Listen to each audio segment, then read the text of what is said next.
Salaamullaahi calaykum waraxmatullaahi tacaala wabarakaatuhu wacan wanaagsan daawadayaal kusoo dhowaada tabinteena barnaamijka Soomaaliya iyo siyaasadda habeen walba xiliyadan oo kale ayaan idiin soo gudbinaa alaaba waxaynu kusoo qaadanaa xaaladaha xasaasiga ah ee siyaasadda gudaha dalka iyo dibaddaba qodobada caawa barnaamijka aad kaga bogan doontaan ayaa waxaa ka mid ah golaha midowda musharaxiinta oo diyaariyey dowladda cusub ee ay ku dhawaaqayaan iyo goorta lagu dhawaaqayo oo xog sax ah laga helayo doorashooyinka oo dib u bilaabanaya iyo ra'iisul wasaare Maxamed Xuseen Roble oo qaatay go'aan xasaasi ah Cumar Cabdirashiid Cali Sharmaarke oo bilaabay dhaqdhaqaaq siyaasadeed oo ka dhana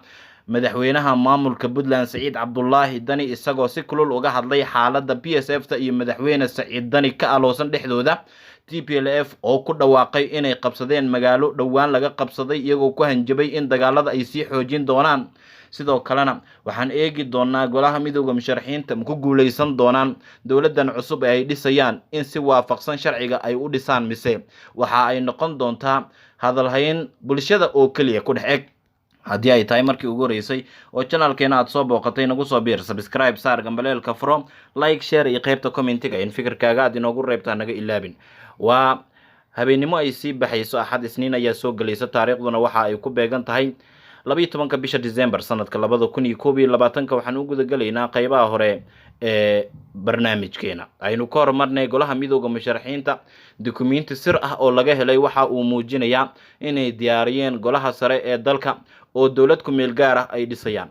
warbaahinta qaar ayaa gacanta ku dhigtay dukumeentiga dhismaha golaha sare ee dalka High Council of State oo ujeedkiisu yahay in dalka laga badbaadiyo dagaal kana saaro xaaladda cakiran isla markaana uu gaarsiiyo doorasho sax ah oo wadar oggol ah oo dalka ay ka dhacdo iyadoo laga gudbayo dhammaan isku dayga madaxweyne Farmaajo uu ku doonayo in dalka uu ku sii haysto sida aan xogta ku helnay dukumeentigan ayaa waxaa diyaariyay golaha midowda musharaxiinta si yeeshee weli waa qabyo welina si kama dambeyn ah la isugu raacin waxaana jirta weli in xubnaha qaarkood ay kasoo horjeedaan dhismaha golahan waa kuwa qayb ka ah golaha midowda musharaxiinta wasiirkii hore ee amniga xildhibaan Cabdirasaaq Cumar Maxamed ayaa xaqiijiyay inay diyaariyeen midowda musharaxiinta qorshahan wuxuuna ku qeexay dukumeentiga howl weli socota haddii ra'iisul wasaaraha uu ku guul dareysto inuu hakiyo hanaanka doorashada boobka ah guul daradiisa kaliya horseed uma noqon doonto dhismaha golaha balse waxay golaha midowda musharaxiinta ku qasbi doontaa inay si degdeg ah maalmo gudahood tallaabo u qaadaan una dadejiyaan dhisidda golaha sare ayuu yiri wasiirkii hore ee amniga dowladda federaalka Soomaaliya sida ku cad dukumeentiga heshiiska siyaasadeed ayaa waxa uu yahay mid u muuqda in wax looga dhisayo golahan oo si is-afgarad ah la doonayo in lagu soo gabagabeeyo dhismihiisa kaasoo soo magacaabi doona wasiirka koowaad ama ra'iisul wasaaraha isna soo dhisi doona xukuumadda badbaado qaran oo ka shaqeyn doonta xoreynta dalka dhameystirka dastuurka dalka iyo codeyntiisa qabashada doorasho qof iyo cod ah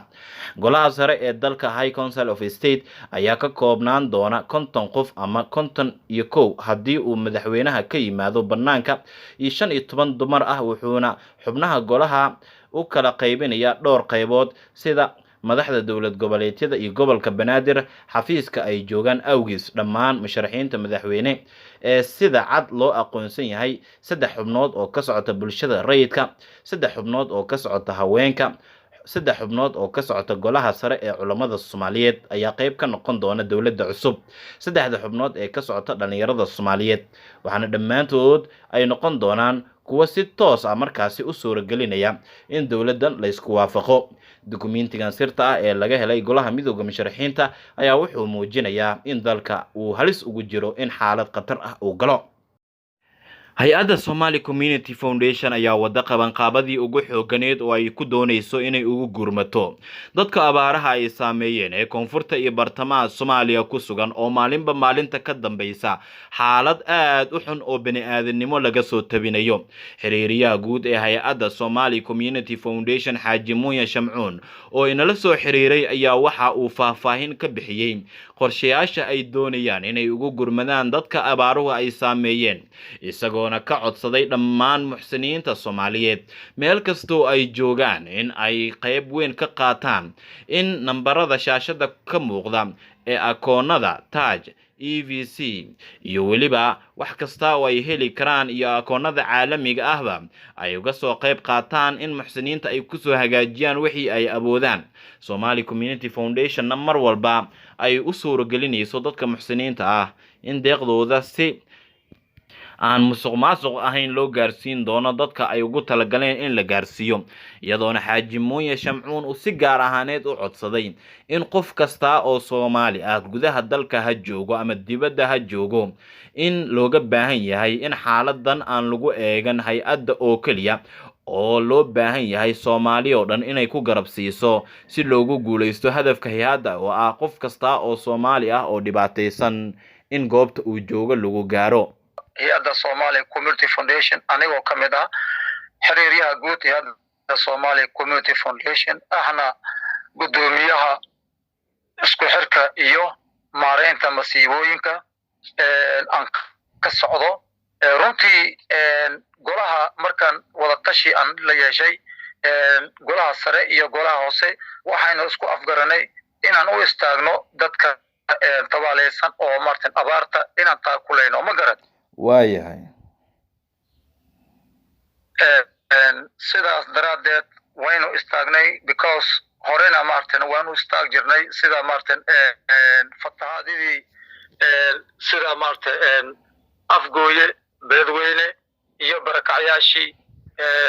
laascaanood laga soo barakaciyey oo martin laiskugu keenay baydhabo oo la keenay sida ugu qayb galnay aan ugu qayb qaadanay haddana martin sidaas oo kale ayaan rabnaa inaan ugu qayb qaadano ma garad waan gartay.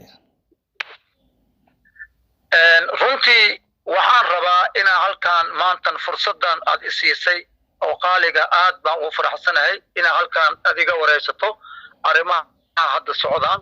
runtii dadweynaha oo dhammaan iyo ummadda muslimiinta iyo muxsiniinta iyo adduunka oo dhan iyo hay-adaha samafalka oo dhan waxaan u sheegayaa marka horeyso dadkan oo dhibaataysan qof kasta meesha uu joogo inuu ka istaago ee dadkan la taakuleeyo marka hore taas ayaan codsanayaa ma garad haye sidaas daraadeed annagana waxaan isku daynay meelo badan ayaan application aan gudbinay hay-ado badan ayaan la xiriirnay sida martin WFP iyo martin oo iyo hay-adaha samafalka kale oo martin oo ku howlan yihiin oo taakuleynta dadka dhibaataysan. marka howlahaasna annagoo ku howlan applicationyo badan noo maqan yihiin laakiin umana istaagin waxaynu u bandhignay dadweynaha ummadda muslimiinta ayaan usoo bandhignay howlihii oo martin hore oo lanagu garan jiray in aan sameyno ma garad waayahay marka dadka muxsiniinta ah ee ku dhageysanaya maadaama hadda abaaro xun ay jiraan oo qaar ka mid ah dadkii way u joog ahaa ay leeyihiin abaartan oo kale weli horey looma arag qorshihiina ilaa iminka muxuu yahay horta maslaxow annaga waxaan nahay horta hay-ad oo samafal ah ayaan nahay misna weli wax taakuleen ah oo dhanka hay-ado kamaana helin waxaanu ku tiirsanahay muxsiniinta muslimiinta ayaan ku tiirsanahay hadda jeerna marta ayagaan u qaybdhaaminaa marta adduunka oo marta dhan ayaan u sheegnaa oo marta meel kastana codsigayni iyo martin akoonadayni ayaan wada dhignaa dad badana martin oo annaga marta u sheer garayna dadna marta iyaga noo soo raadsadaan ee nala soo xiriiraan wax badan marka dhammaan muxsiniinta waxaan ka codsanayaa codkayga hadaa idin soo gaaro qof kasta waxaan ka codsanayaa in ay noo soo tixgeliyaan codkayna tixgeliyaan Somali Community Foundation kala xiriiraan martin oo lambarada shaashada saaran sida martin Salama Bank Touch AVC Plus lambarada oo ku qoran meeshaas sida martin Dahabshiil International Dahab intaasoo idil ayaa lanaga helayaa sida Wells Fargo oo dhammaan waa lanaga helayaa marka runtii haddii gudaha joogto haddii dibadda joogto ba martin oo Dahabshiil ayaa ku furan Salama Bank numberta way ku furan tahay meel kasta aad joogto waa ka soo gaarsiin kartaa martin walaalahaasi oo loo gaarsiiyo taasina martin waxay ku tusaysaa had iyo jeer annaga wax kasta oo martin u istaagno dhammaadkiisina martin oo qof kasta in uu daawado waa muhiim horta ma garad waaya marka gargaarka ugu horeeya goormaad qorsheynaysaan inaad gaarsiisaan dadka abaaruhu ay saameeyeen walaalahay horta gargaarka ugu horeeyo sida marka rajeynayno insha Allah weegan soo socdo ayaan rajeynaynaa inaan wada gaarsiino in allaale intii oo qoys aan gaarsiin karno waa inuu gaarsiinaynaa laakiin se waa continue qof kasta waxaan ka codsanaynaa in uu lambaradaas shaashada saaran ay kala soo xiriiraan akoonnadaas ku soo xawilaan si oo markasta u gaarsiino qoyskii oo qofkii qoys awood karo qofkii martan awood karo 10 qoys kii oo 100 qoys kii 500 qoys kii 1000 qoys awood karo dhammaan waxaan leeyahay marta in oo nagala soo xiriirtaan lambarada shaashada saaran si oo marta annagana u gaarsiino si oo marta walaalaha dhibanayaasha ah hadda waa u jeedaan marta deertii marta koow hadda unbaa marta deertii oo marta oo la waayay jilaal unbaa la galayaa dadkii hoolihii ma haysaan beerihii ma haysaan wax gacantoo xoolo gacan uguma jiraan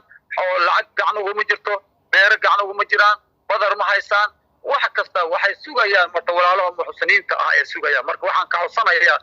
in allaale intii ilaahay wax siiyey inay u istaagto dadkan oo marta loo istaago kuna soo xiriiriyaan marta hay'adda samafalka Somali Community Foundation saldhigeedu yahay Mareykanka iyo marta Baraawe Baydhabo Muqdisho wakiilana meel kasta ay u joogaan ilaa sanaad bari marka waxaan ka codsanayaa qof kasta marta oo annagoo manaba marta oo qabiil iyo wax kale oo shughul aan ku lahayn ummadda muslimiinta meeshii dhibaatada aan ka aragno unbaa u gurmanaa marka muxsiniintana waxaan ka codsanayaa in ay nala soo gaaraan gargaar oo degdeg ah ku soo hagaajiyaan lambarada shaashada saaran maslaxo ma garad dhinaca kale jadwalka doorashada ayaa dib u bilowday iyadoo go'aan cusub oo doorashada la xiriira uu soo baxay guddiga doorashooyinka Somaliland ayaa shaaciyay in maalinta bari oo taariikhdu ay ku beegan tahay 13 bisha 12 sanadka 2021 ay bilaaban doonto diiwaangelinta ergada 4 kursi oo ka mid ah kuraasta xildhibaanada golaha waqooyi ku matala baarlamaanka 11 kuraasta uu shaaciyay guddiga ayaa waxa tirsigooda uu yahay hub 229 hub 26 hub 254 hub 255 waxaana lagu wargeliyay ergada iyo musharaxiinta u tartamaya inay u diyaar garoobaan diiwaangelinta kuraastooda guud ahaan waa naga intaa tabinteena barnaamijka Soomaaliya iyo siyaasadda inteenu dib ugu kulmi doono barnaamijkan kan xiga nabadgelyo